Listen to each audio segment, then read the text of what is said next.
কয় দুনিয়ায় চলার মতো বন্ধু আসল বন্ধু হইলা লা মাশুকা।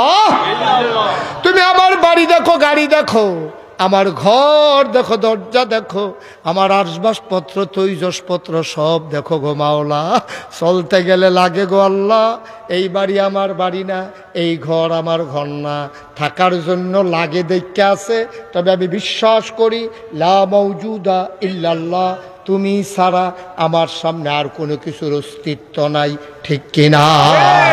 তাইলে সবাই জুড়ে বলো লা মাবুদা ইল্লাল্লাহ, লা ইলাহা ইল্লাল্লাহ, লা মাবুদা ইল্লাল্লাহ, লা মাশুকা ইল্লাল্লাহ, লা মাওজুদা ইল্লাল্লাহ, লা মাকসুদা ইল্লাল্লাহ, লা ইলাহা ইল্লাল্লাহ, লা ইলাহা ইল্লাল্লাহ, লা ইলাহা ইল্লাল্লাহ মুহাম্মাদুর রাসূলুল্লাহ সাল্লাল্লাহু আলাইহি ওয়া সাল্লাম। এতক্ষণ লাগাইয়া কিতা কইছেন, এবার বাংলায় কুদুর বুঝালন। এতক্ষণ ধরে কইছেন তুমি ছাড়া আমার কোনো ইলাহা নাই, তুমি ছাড়া আমার কোনো মাবুদ নাই। মাবুদ কারে কয়? অর্থাৎ তুমি ছাড়া ইবাদত পাওয়ার উপযুক্ত আর কেউ নাই। মাজারও গিয়া আমরা মাজার জিয়ারত করতাম ফারাম, মাজারও গিয়া সেজদা দিতে পারবো না, পারবো না, পারবো না, ঠিক কিনা? কারণ আমি তো এতক্ষণ লাগাই কইছি লা মাবুদা, তুমি ছাড়া আবাদত পাওয়ার উপযুক্ত কেউ নাই। তো যেই বেড়ায় মুহে দিয়া কইব লা মাবুদা ইল্লাল্লাহ, এরপরে কইব লা ইলাহা ইল্লাল্লাহ, এরপরে লা মাশুকা ইল্লাল্লাহ, লা মাওজুদা ইল্লাল্লাহ।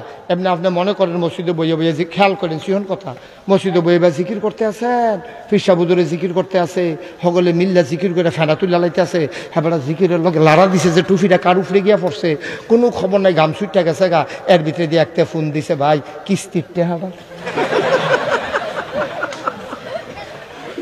এই জিকিরের ভিতরে দিয়া ফোন আইছে পরে ফখরুল ভাইয়ের মতো আস্তে আস্তে কথা কইছে। ফখরুল ভাই যে আস্তে আস্তে কথা কইছে, এবার আমার আমি দেখি না, আমি যে দেখি এবারও তো জানে না। এবার জিকির করতেছে লা ইলাহা ইল্লাল্লাহ, লা ইলাহা ইল্লাল্লাহ, লা ইলাহা ইল্লাল্লাহ, মানে ফেনা তুল্লা লাইতাছে জিকিরে। মসজিদের গ্লাস টিপে ঝনঝনি করতে আছে, মাইক বেড়াইয়া করকরি করতে আছে, এর ভিতরে দিয়ে আরেক বেড়ায় ফোন দিছে ভাই ওই যে টেহারা যে নিসলা, ওই কিস্তির টেহারা রাজ্য জমা দেওয়ানোর তারিখ, কিস্তির টেহারা কিতা করতাম,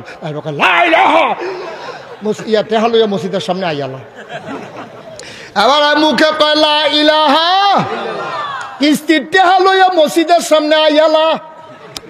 ভাই সাহেব তুমি মুহে কইলা কিতা, কামডা করলা কিতা?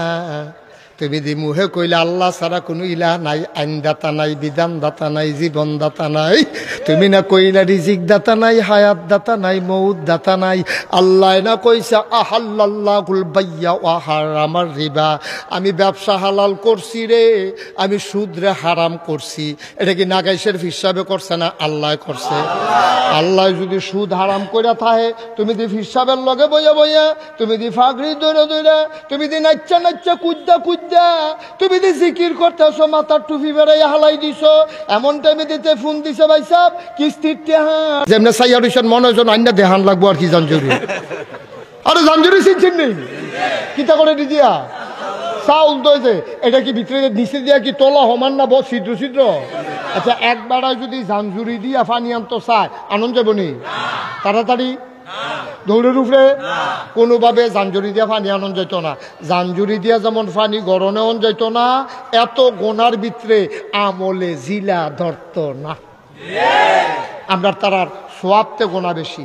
আমরা তিনটা আবাদত কবুল হওয়ার শর্ত হইল তিনটা। কয়টা? আমার কথা কয়টা? কয়টা? এক নম্বর হইল সহি,